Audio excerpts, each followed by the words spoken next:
اللہ فرماتے ہیں وَمَا جَعَلَ عَلَيْكُمْ فِي الدِّينِ مِنْ حَرَج، میں نے دین میں کوئی تنگی کوئی سختی نہیں رکھی۔ اللہ فرماتے ہیں میں چاہتا ہوں کہ آپ لوگ آسانیوں میں رہو، تنگی میں نہ پڑو۔ مال غنیمت جتنے بھی نبی آئے سب نے جہاد کیا اور اللہ نے ان کو ڈھیروں مال غنیمت عنایت کیا۔ اب ڈھیر لگ جاتے بعض اوقات دشمن سے مال غنیمت آیا ہوا، لیکن اس میں سے ایک چیز بھی، ایک سوئی جتنی چیز بھی کسی نبی اور نبی کی امت کے لیے حلال نہیں تھی کہ وہ استعمال کر لیں۔ وہ بھی آسمان سے آگ آتی، جلا کے راکھ کر کے چلی جاتی، لیکن آپ صلی اللہ علیہ وسلم نے فرمایا جب میری باری آئی تو اللہ نے صدقہ خیرات والے جانور، قربانی کا جانور فرمایا کھاؤ پیو، مال غنیمت حلال۔ جہاں آپ ہوں مسجد تلاش کرنے کی ضرورت نہیں، عبادت گاہ جانے کی ضرورت نہیں، آپ کھیتی باڑی کر رہے ہیں، صحرا میں ہیں، سفر میں ہیں، آپ وہیں نماز پڑھ لو۔ فردوہ الی اللہ والرسول، تو پھر اختلاف تنازع کی صورت میں وہ مسئلہ اللہ اور اس کے رسول کی عدالت میں پیش کرو۔ اللہ اور اس کے رسول کی عدالت کیا ہے؟ قرآن اور حدیث ہے۔ اللہم صلی علی محمد وعلی آل محمد کما صلیت علی ابراہیم وعلی آل ابراہیم انک حمید مجید۔ اللہم بارک علی محمد وعلی آل محمد کما بارکت علی ابراہیم وعلی آل ابراہیم انک حمید مجید۔ اما بعد فاعوذ باللہ السمیع العلیم من الشیطان الرجیم۔ یا ایہا الذین آمنوا اتقوا اللہ حق تقاتہ ولا تموتن الا وانتم مسلمون۔ یا ایہا الناس اتقوا ربکم الذی خلقکم من نفس واحدہ وخلق منها زوجها وبث منهما رجالا كثيرا ونساء واتقوا الله الذي تساءلون به والارحام ان الله كان عليكم رقيبا۔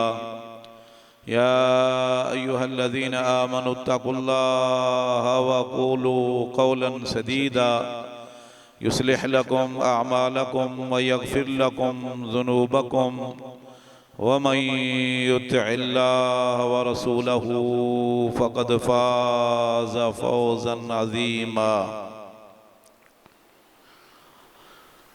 وكذلك جعلناكم أمة وسطا، وقال عز وجل وما جعل عليكم في الدين من حرج، وقال يريد الله بكم اليسر ولا يريد بكم العسر۔ دین اسلام معتدل دین ہے جس میں میانہ روی اور اعتدال پایا جاتا ہے۔ افراط و تفریط، غلو و جفا، کمی اور بیشی کے عین درمیان جو راستہ ہے وہ صراط مستقیم ہے،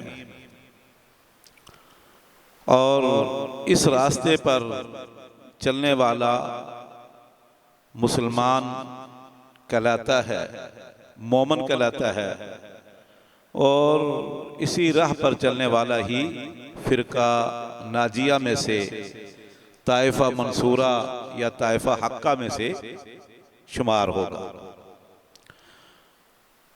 دوسرے پارے میں اللہ فرماتے ہیں وَكَذَلِكَ جَعَلْنَاكُمْ أُمَّةً وَسَطًا، ہم نے آپ کو امت وسط بنایا ہے۔ اور وسط کا ترجمہ خود رسول اللہ صلی اللہ علیہ وسلم نے فرمایا۔ صحیح بخاری میں ہے کہ آپ نے یہ آیت پڑھی اور فرمایا وَالْوَسَطُ الْعَدْلُ، کہ یہاں وسط سے مراد میانہ روی، اعتدال پسندی ہے۔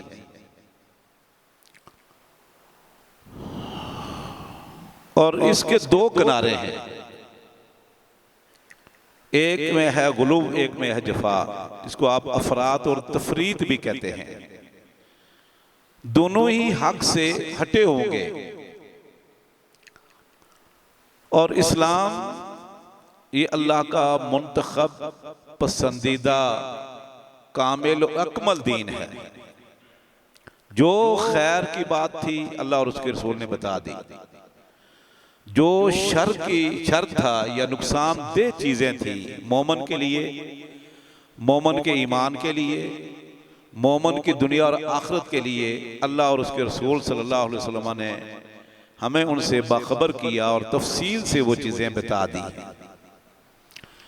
اب کتاب و سنت سے ہٹ کر گمراہی ہے، حق نہیں ہے۔ اور اسلام کی یہ سب سے بڑی خوبی ہے کہ یہ معتدل دین ہے اور آسانیوں پر مشتمل دین ہے، دین میں کوئی تنگی نہیں ہے۔ اللہ فرماتے ہیں وَمَا جَعَلَ عَلَيْكُمْ فِي الدِّينِ مِنْ حَرَجٍ، میں نے دین میں کوئی تنگی، کوئی سختی نہیں رکھی۔ یرید اللہ بکم اليسر ولا یرید بکم العسر، اللہ فرماتے ہیں میں چاہتا ہوں کہ آپ لوگ آسانیوں میں رہو، تنگی میں نہ پڑو۔ اس کرۂ ارض پر لاکھوں نبی آئے اور ان کی امتیں اور ادیان تھے، سب سے آسان ترین دین، سہل، رخصتوں پر مبنی، سہولتوں پر مبنی دین، وہ دین اسلام ہے، محمد الرسول اللہ صلی اللہ علیہ وسلم کا دیا ہوا دین ہے۔ صحیح بخاری کے اندر حدیث ہے، رسول اللہ صلی اللہ علیہ وسلم نے فرمایا، بلکہ صحیح بخاری کے علاوہ یہ کتب ستہ میں موجود ہے، مسند احمد موطا میں بھی موجود ہے۔ آپ نے فرمایا اوتیت خمسا لم یعطہن احد قبلی، اللہ نے مجھے 5 چیزیں ایسی عنایت کی ہیں میرے سے قبل لاکھوں انبیاء میں سے کسی ایک نبی کو اللہ نے یہ چیزیں نہیں دی، خاص طور پر 5 چیزیں دی ہیں۔ ان میں سے ایک یہ ہے کہ احلت لی الغنائم، اللہ نے صدقہ خیرات، قربانی اور غنیمت کے مال کو میرے لیے اور میری امت کے لیے حلال کیا۔ آدم علیہ السلام سے لے کر رسول اللہ صلی اللہ علیہ وسلم تلک جتنے بھی نبی آئے، کسی نبی اور اس کی امت کے لیے یہ جائز نہیں تھا کہ وہ صدقہ خیرات کریں، کوئی جانور کی شکل میں ہو، راشن کی شکل میں ہو، کرنسی کی شکل میں ہو، تو اس میں سے صدقہ خیرات کی ہوئی چیز میں سے ایک لقمہ یا 1 روپیہ بھی یہ خود استعمال نہیں کر سکتے تھے، نہ کوئی انسان دوسرا استعمال کر سکتا تھا۔ کوئی بھی انسان استعمال نہیں کر سکتا تھا، کھا نہیں سکتا تھا۔ آسمان سے آگ آتی اور اس کو جلا کر راہ کر کے چلی جاتی، یہ علامت اور نشانی تھی کہ یہ صدقہ قبول ہو گیا۔ قربانی کا جانور، ایک لقمہ، ایک بوٹی بھی اس میں سے کسی امت کے لیے حلال نہیں تھی کہ وہ کھا لے۔ سارا جانور قربانی کر کے رکھتے، اونٹ، گائے، مینڈا، بکرا، آسمان سے آگ آتی کھا جاتی۔ اور جو آدم علیہ السلام کے 2 بیٹوں نے قربانی کی وہ یہی تھا، دونوں نے قربانی کر کے رکھی، ایک کی قبول ہو گئی، ایک آگ کھا گئی، جلسا کے راکھ کر گئی، وہ اللہ کے ہاں قبول ہو گیا، دوسری وہیں پڑی رہی، متاثر ہوتی رہی، بدبودار ہو گئی۔ تو اسی طرح مال غنیمت، جتنے بھی نبی آئے سب نے جہاد کیا اور اللہ نے ان کو ڈھیروں مال غنیمت عنایت کیا، جس میں اسلحہ، راشن، اشیاء خرد و نوش، ملبوسات، بے شمار دشمن کی چیزیں، مویشی، سب کچھ ان کے مسلمانوں کے یا اس نبی کی امت کے ہتھے لگتا تھا۔ اب ڈھیر لگ جاتے بعض اوقات دشمن سے مال غنیمت آیا ہوا، لیکن اس میں سے ایک چیز بھی، ایک سوئی جتنی چیز بھی کسی نبی اور نبی کی امت کے لیے حلال نہیں تھی کہ وہ استعمال کر لیں. وہ بھی آسمان سے آگ آتی، جلا کے راکھ کر کے چلی جاتی، جانور ہوں یا مطعومات یا مشروبات یا ملبوسات یا اسلحہ. لیکن آپ صلی اللہ علیہ وسلم نے فرمایا جب میری باری آئی تو اللہ نے صدقہ خیرات والے جانور، قربانی کا جانور فرمایا کھاؤ پیو، مال غنیمت حلال قیامت تک کے لیے. اس میں بہت سارے واقعات صحیح بخاری میں موجود ہیں. دوسری چیز اللہ کے نبی صلی اللہ علیہ وسلم نے فرمایا کہ جو اللہ نے مجھے دی ہے، لاکھوں انبیاء میں سے کسی نبی کو یہ سہولت، یہ رخصت، یہ آسانی، یہ پیکج نہیں ملا. اور وہ کیا تھا؟ فرمایا جعلت لی الارض مسجدا وطہورا. یہ ساری زمین اللہ نے میری اور میری امت کے لیے، میرے اور میری امت کے لیے یہ سجدہ گاہ بنا دی ہے اور پاکیزگی کا باعث بنا دی ہے. جہاں آپ ہوں مسجد تلاش کرنے کی ضرورت نہیں، عبادت گاہ جانے کی ضرورت نہیں. آپ کھیتی باڑی کر رہے ہیں، صحرا میں ہیں، سفر میں ہیں، ریل گاڑی میں ہیں، جہاز میں آپ 32-35 ہزار فٹ کی بلندی پر ہیں، آپ وہیں نماز پڑھ لو. گاڑی روکو، نماز پڑھ لو. عبادت گاہ جانے کی ضرورت نہیں، مسجد تلاش کرنے کی ضرورت نہیں.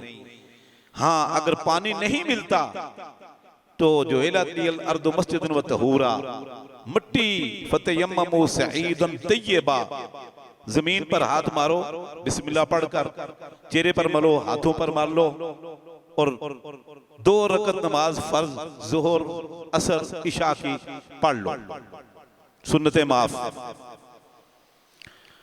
لیکن رسول اللہ صلی اللہ علیہ وسلم سے پہلے جتنی بھی امتیں آئی ہیں سب کے لیے لازم تھا کہ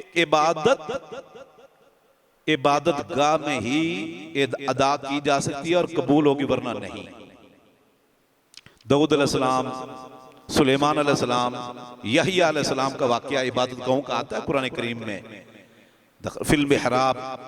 تو کسی امت کے لیے جائز نہیں تھا کہ عبادت کے لیے جو جگہ مختص ہے اس سے ہٹ کر کسی اور جگہ عبادت کر لیں، جائز، ان کی عبادت قبول ہی نہیں ہوتی تھی. فرض تھا لازمی کہ عبادت گاہ میں جا کر عبادت کرو. اور پھر پانی کا متبادل کچھ نہیں تھا، تیمم تھا ہی نہیں پانی ملتا تو تلاش کرو، منگواؤ، مشقت کرو. لیکن جب میری اور آپ کی باری آئی، مال غنیمت حلال، قربانی کا گوشت حلال، صدقہ خیرات کھاؤ کھلاؤ، سارے انسان کھلائے. لن ینال اللہ لحومها ولا دماؤها ولکن ینالہ التقوی منکم. اور جب عبادت کی باری آئی اللہ نے فرمایا بھئی جہاں بھی جس جگہ آپ ہوں، سفر میں ہوں، حضر میں ہوں، کھیتی باڑی کر رہے ہوں، جیسی بھی آپ کی کیفیت ہے، ارد گرد آپ کی عبادت گاہ نہیں، مسجد نہیں، پانی نہیں مل رہا یا مل رہا ہے لیکن آپ مریض ہیں، ممنوع ہے پانی، تیمم کرو اور نماز پڑھو. سبحان اللہ.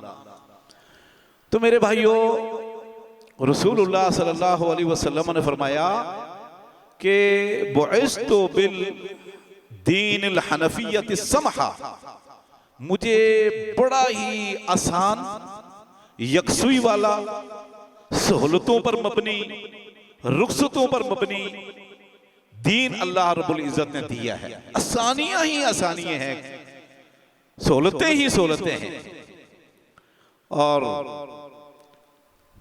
آپ صلی اللہ علیہ وسلم نے فرمایا سددو وقاربو وشیء من الدلجہ، بخاری میں، سنن ترمذی میں یہ حدیث موجود ہے. فرمایا ٹھیک ٹھیک رہو، دین پر کھڑے رہو، میانہ روی اختیار کرو، تشدد کی راہ اختیار نہ کرنا. اور یہ بھی آپ صلی اللہ علیہ وسلم فرمایا کرتے تھے یسروا ولا تعسروا بشروا ولا تنفروا. لوگوں کے لیے آسانیاں پیدا کرو، مشکل میں نہ ڈالو لوگوں کو، خوشخبریاں سناؤ، ہمیشہ ان کو ڈراتے ہی نہ رہو، دونوں پہلو ترغیب اور ترہیب دونوں رکھو۔ اتنا آسان دین، ہر لحاظ سے، رمضان کے روزے آئے، بیمار ہے، سفر پر ہے، رخصت ہے، اگلے 11 مہینوں میں رکھ لو، زکوٰۃ میں، حج میں۔ حج کس پر فرض ہے؟ من استطاع الیہ سبیلا، جو بیت اللہ پہنچ سکتا ہے، مالی استطاعت ہے، اس پر حج فرض ہے، باقی فرض ہی نہیں ہے۔ تو بہت آسانیاں اللہ رب العزت نے امت مسلمہ کو دے رکھی ہیں، لیکن میرے بھائیوں جس طرح پرانی امتیں یا جو آسمانی دین کو نہیں مانتے، جیسے وہ افراط و تفرید کے شکار ہو گئے، غلو اور جفا کا شکار ہو گئے، دین میں اور اپنی شریعت میں اور اپنی عبادات میں کمی بیشی کرنا شروع کر دی، امت مسلمہ میں سے بہت سارے لوگ اس راہ پر چل پڑے۔ میں نے پچھلے جمعے درس دیا تھا کہ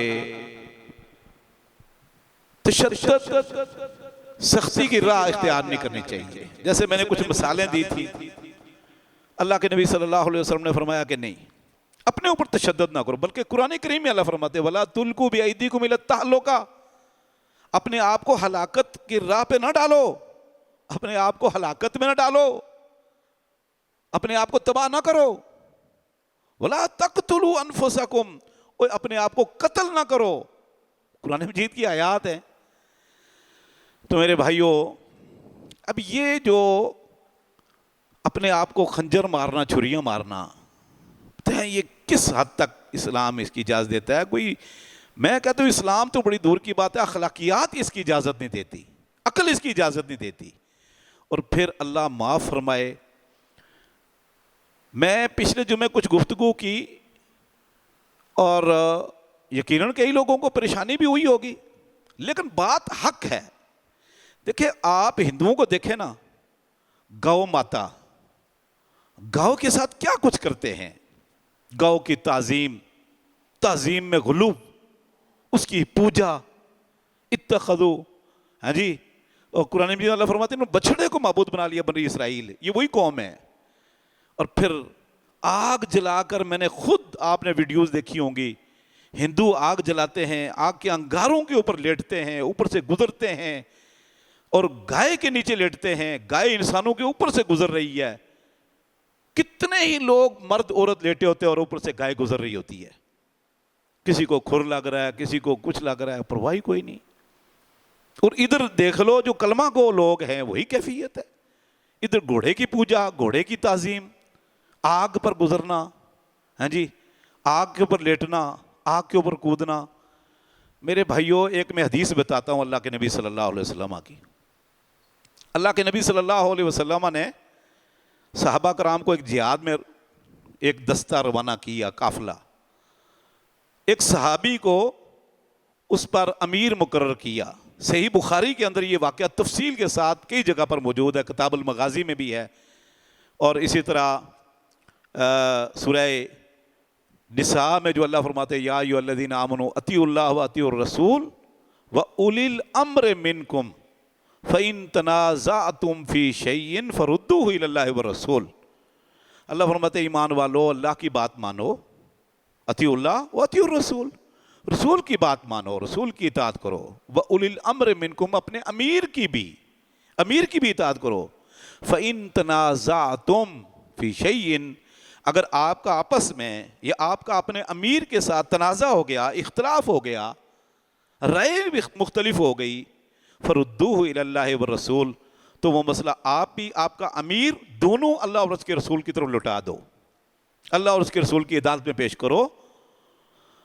یہ آیت سورہ نساء کی اتری، اس کا شان نزول بھی یہی ہے کہ جب وہ سفر پر گئے تو واپسی پر امیر صاحب نے کسی چیز کا حکم دیا صحابہ کرام کو، اپنے ماتحت صحابہ کرام کو، انہوں نے اس کی اطاعت کرنے میں تاخیر کی، دیر ہو گئی، سستی ہو گئی، ان کو غصہ آ گیا امیر صاحب کو، انہوں نے کہا کہ لکڑیاں اکٹھی کرو، لکڑیاں اکٹھی ہو گئیں، آگ جلاؤ، بھائی آگ جلا دی گئی لکڑیوں کی. بولا اس میں گھسو, چھلانگے لگاؤ, اس میں آگ میں داخل ہو جاؤ. عبداللہ بن عمر رضی اللہ تعالیٰ عنہ نے فرمایا, وہ متحد تھے, امیر کے متحد تھے اس قافلے میں, کہنے لگے کہ نہ میں آگ میں گھسوں گا, نہ میں کسی اپنے ساتھی کو آگ میں داخل ہونے دوں گا. امیر صاحب کہتے ہیں مجھے اللہ کے نبی صلی اللہ علیہ وسلم نے امیر مقرر کیا, امیر جہاد, امیر قافلہ, امیر سفر, میں آپ کو حکم دے رہا ہوں کہ آگ میں داخل ہو جائیں اور آپ نافرمانی کر رہے ہیں. بولا یہاں میں نافرمانی کروں گا, میں نہیں آپ کی اطاعت کرتا. اختلاف ہو گیا امیر کا اور مامورین کا.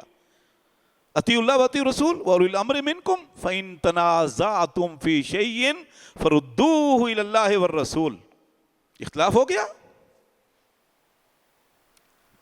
اس طرح بحث مباحثے میں, تنازع میں, اختلاف میں آگ بجھ گئی. امیر صاحب نے کہا چلو ٹھیک ہے, پھر نہیں داخل ہوتے نہ ہو جاؤ. نبی کریم صلی اللہ علیہ وسلم کے پاس پہنچے. امیر صاحب بھی غصے میں تھے کہ میں شکایت کروں گا, اللہ کے نبی صلی اللہ علیہ وسلم کو آ کر شکایت لگاؤں گا کہ یہ لوگوں نے میری بات نہیں مانی. لیکن عبداللہ بن عمر رضی اللہ تعالیٰ عنہ اور صحابہ کرام نے پہلے ہی آ کر بتا دیا کہ اللہ کے رسول ہمارا یہ معاملہ ہوا ہے, ہم نے بات نہیں مانی. عبداللہ بن عمر کہنے لگے کہ اس آگ سے بچنے کے لیے, آگ سے اپنے آپ کو بچانے اور اولادوں کو بچانے کے لیے ہم نے اپنا مذہب چھوڑ دیا باپ دادا کا, مکہ چھوڑ دیا, زمینیں چھوڑ دیں, برادری چھوڑ دی, ملک چھوڑ دیا, ہجرت کر کے مدینہ چلے گئے آگ سے بچنے کے لیے, تو پھر آگ میں گھسے. یہ استدلال تھا عبداللہ بن عمر کا. مدینے آئے, شکایت کی. آپ نے فرمایا, یہ صحیح بخاری کے لفظ ہیں, فرمایا اگر آپ اس آگ میں داخل ہو جاتے تو آپ قیامت تک آگ میں رہتے, جہنم میں چلے جاتے. بھئی امیر کی اطاعت, تو پھر یہ آیتیں اتری ہیں, یہ آیتیں اس وقت اتری فَإِن تَنَازَعْتُمْ فِي شَيْءٍ, اگر امیر کا اور مامور کا, یا دو مسلمانوں کا, یا استاد شاگرد کا, باپ بیٹے کا, بھائی بھائی کا, ماں بیٹی کا اختلاف ہو جائے, ساس بہو کا اختلاف ہو جائے, فَإِن تَنَازَعْتُمْ فِي شَيْءٍ, تنازع کا مطلب کھینچنا, یہ ادھر کھینچ رہا ہے, یہ ادھر کھینچ رہا ہے, وہ کہتا ہے میں حق پر, وہ کہتا ہے میں حق پر, وہ کہتا ہے میری دلیل درست, وہ کہتا ہے میری دلیل مضبوط. فَرُدُّوهُ إِلَى اللَّهِ وَالرَّسُولِ, تو پھر اختلاف تنازع کی صورت میں وہ مسئلہ اللہ اور اس کے رسول کی عدالت میں پیش کرو. اللہ اور اس کے رسول کی عدالت کیا ہے؟ قرآن اور حدیث ہے, کتاب و سنت ہے. فرمایا آگ میں رہتے تم لوگ, پھر انجام اس کا جہنم ہی تھا.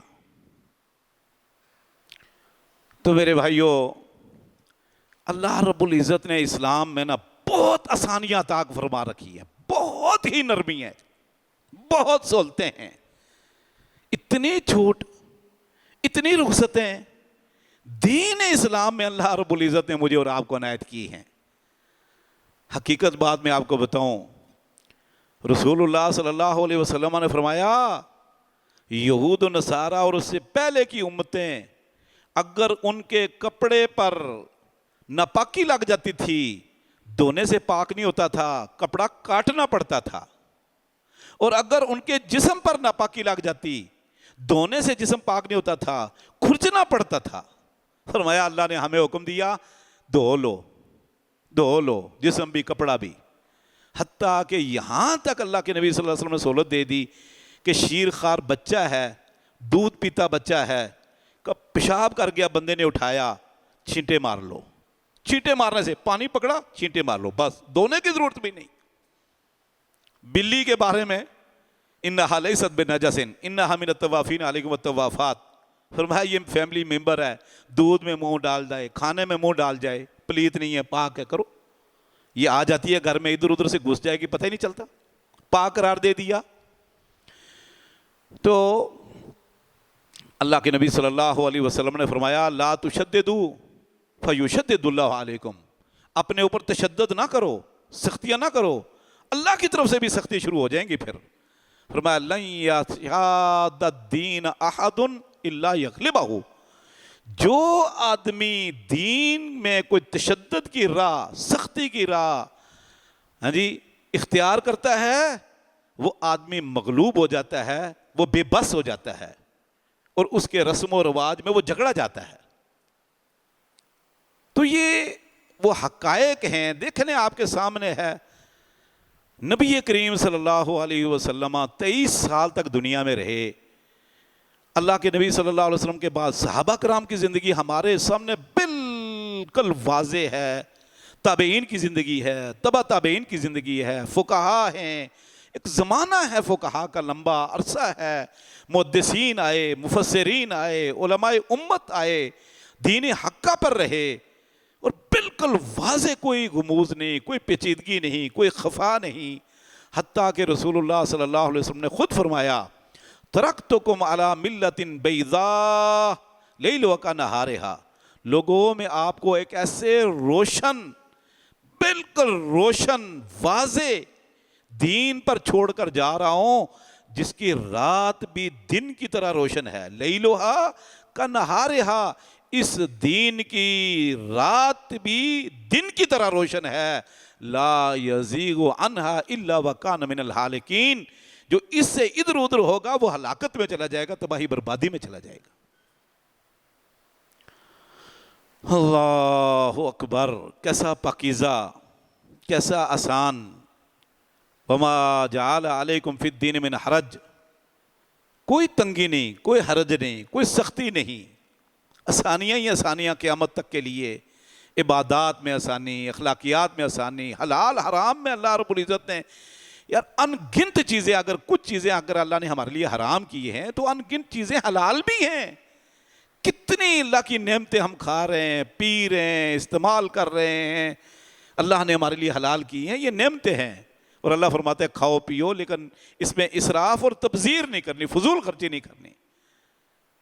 تو آئیے یہ جو دین اسلام ہے اس کی خوبیوں کو لوگوں کے سامنے رکھے۔ کوئی ایسا عمل، کوئی رسم و رواج کے نام پر، تہذیب ثقافت کلچر کے نام پر، یا ہماری کوئی برادری کے نام پر کوئی ایسا کام ہم نہ کریں، کوئی ایسا عمل نہ کریں جس سے کافر متنفر ہوں، کافر دین سے دور ہوں۔ بلکہ میرے بھائیوں سچ پوچھو، ناراض نہ ہوں آپ، میں نے بڑا ہی غور کیا ہے، کافی عیسائی، ہندو اور ایک دو خواتین یہ جو آغا خانی میرے ہاتھ پر مسلمان ہو چکے ہیں، یعنی سینکڑوں کے حساب سے غیر مسلم میرے ہاتھ پہ مسلمان ہو چکے ہیں۔ ان سے جب وہ کلمہ پڑھنے آتے ہیں میں پوری تبلیغ کرتا ہوں، نصیحت کرتا ہوں، ان کی ساری صورتحال پوچھتا ہوں، بھئی کیوں مسلمان ہونا چاہتے ہو، اس اسلام قبول کرنے کی وجوہات کیا ہیں، کہ اگر دنیا ہے، آخرت ہے، یا آپ مطمئن نہیں ہو، یا کوئی کیا وجہ ہے، یا کوئی خوف ہے، یا کوئی لالچ ہے، پورا ہم انٹرویو لیتے ہیں، پوری ٹیم ہوتی ہے ہماری، انٹرویو لیتے ہیں، اس سے پورا سب کچھ بتاتے ہیں کہ اسلام خواہش کا نام نہیں ہے، اسلام برادری ازم نہیں ہے، علاقائیت لسانیت کا نام نہیں ہے۔ آپ کو جو نظر آ رہا ہے اسلام، دین اسلام ہے جو آسمان سے اترا ہے، اس کے عبادات ہیں، معاملات ہیں، اخلاقیات ہے، ہر چیز کی اپنی ہے دین کی، دین ایک مکمل ضابطہ حیات ہے۔ تو حقیقت بات میں آپ کو بتاؤں یہ، اور اس کے علاوہ آپ پوری دنیا کا سیناریو اپنے سامنے رکھیں نا، پوری دنیا، یورپ ہو، براعظم افریقہ ہو یا ایشیا، آپ اپنے سامنے رکھ لیں، ہمارے ملک جو اس میں اس وقت اسلام کے پھیلنے میں سب سے بڑی رکاوٹ مسلمان ہے۔ اسلام کے پھیلنے میں بڑی رکاوٹ ہمارا طرز عمل ہے، بد اخلاقی ہے، آپس میں تفرقہ بندیاں ہیں، گروہ بندیاں ہیں۔ میرے پاس ایسے لوگ بھی آئے، ہندو، عیسائی، جو مکمل ریسرچ کر چکے تھے۔ ایک نے مجھے بتایا کہ جب میں اس کو اسلام کا بتانے لگا، اسلامی فرقے کا، تو کہنے لگا شیخ صاحب مجھے بتائیں نہیں مفتی صاحب، میں تبلیغی جماعت میں چلا لگا چکا ہوں، ویٹنری ڈاکٹر تھا ہندو، کہتا ہے تبلیغی جماعت میں چلا لگا چکا ہوں، دیوبندیوں کے پاس رہا ہوں، اہل حدیثوں کے پاس رہا ہوں، بریلویوں کے مسجدوں میں جا کے ان کے پاس رہا ہوں، اہل حدیثوں کے پاس رہا ہوں، میں آپ سے زیادہ ان کے بارے میں جانتا ہوں، لیکن ہے ہندو۔ کتنے لوگ مسلمان ہوتے ہیں، پورے مسلمان فرقوں کے بارے میں معلومات رکھتے ہیں، وہ ایک ایک چیز وہ پرکھتے ہیں، مسجدوں میں نمازیں کئی ایسے ہیں کہتے ہیں آپ کی مسجد میں ہم اعتکاف بیٹھ چکے ہیں، یہ دیکھنے کے لیے کہ آپ کا طرز عمل کیا ہے، آپ کیسے عبادت کرتے ہو۔ ایک ہندو کی بات بتاتا ہوں میں، بیوپاری ہے، عید قربانی پر گائے لے کر آتا ہے اندرون سندھ سے، میرے پاس آیا تو کہنے لگا کہ میں ایک لوگوں کے پاس گیا، بلکہ میرا دوست مجھے لے کر گیا کہ اسلام قبول کرو، تو مجھے وہ اسلام کا تعارف کروانے لگے، تو کہتے ہیں میں ممبر پر کھڑا یہ اس کی بات سنا رہا ہوں، جھوٹے پر اللہ کی لعنت ہو۔ کہتا ہے میں نے ان کو بتایا جہاں وہ مجھے لے کر گئے تھے، میں نے کہا جی میں آپ کے اس فرقے سے یا آپ کے طریقے سے مطمئن نہیں ہوں، میں اس کو حقیقی اسلام نہیں سمجھتا۔ بولا کیوں؟ بولا ہم مورتی سامنے کھڑی کر کے پوجتے ہیں اور تم دفنا کے پوجتے ہو، فرق کیا ہے؟ پھر یہ اس کے لفظ ہے، اتنی تحقیق کرتے ہیں یہ لوگ، لیکن جب دیکھتے ہیں کہ بھئی ہر طرف ہی اندھیر نگری ہے ہاں جی، تو پھر چپ کر کے، تو کل قیامت کا دن آئے گا تو اگر یہ لوگ ان کے ہاتھ ہوں اور ہمارے گریبان ہوں، سمجھ آ رہی ہے؟ ایک بہت بڑے سندھ کے ڈاکو، الحمدللہ نے ان کو ہدایت دی، بڑا لمبا واقعہ ہے، یہ جو قبرستان ہے کیا نام ہے، بینس کالونی سے آگے ایک بہت بڑا وہ قبرستان سے ہے، اس کو کیا کہتے ہیں جہاں لوگ دیکھنے کے لیے بھی آتے ہیں، چکنڈی شاید ہے، چکنڈی، وہاں الحمدللہ میں ایک مرتبہ مجھے انہوں نے بلایا، بہت عرصہ پہلے کی بات ہے، تقریباً کو 20 سال پہلے کی،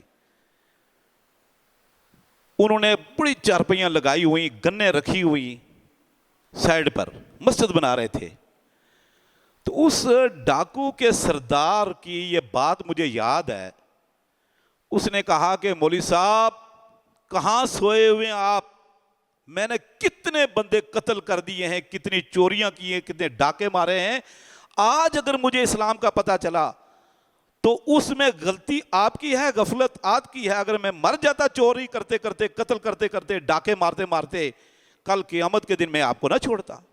یہ وہ ڈاکو کہہ رہا ہے مجھے، جو ہدایت پا چکا تھا اور اپنی نگرانی میں بہت بڑی مسجد بنا رہا تھا۔ آپ اندازہ کیجئے کہ یہ کیفیت اس وقت نہ جو لوگ یا غیر مسلم ہیں، اللہ کی قسم وہ کہتے ہیں کہ ہم اسلام کے اندر دیکھتے ہیں کہ بہت ساری ایسی چیزیں جو غیر مسلم میں ہیں وہ مسلمان بھی کر رہے ہیں، تو فرق کیا ہے؟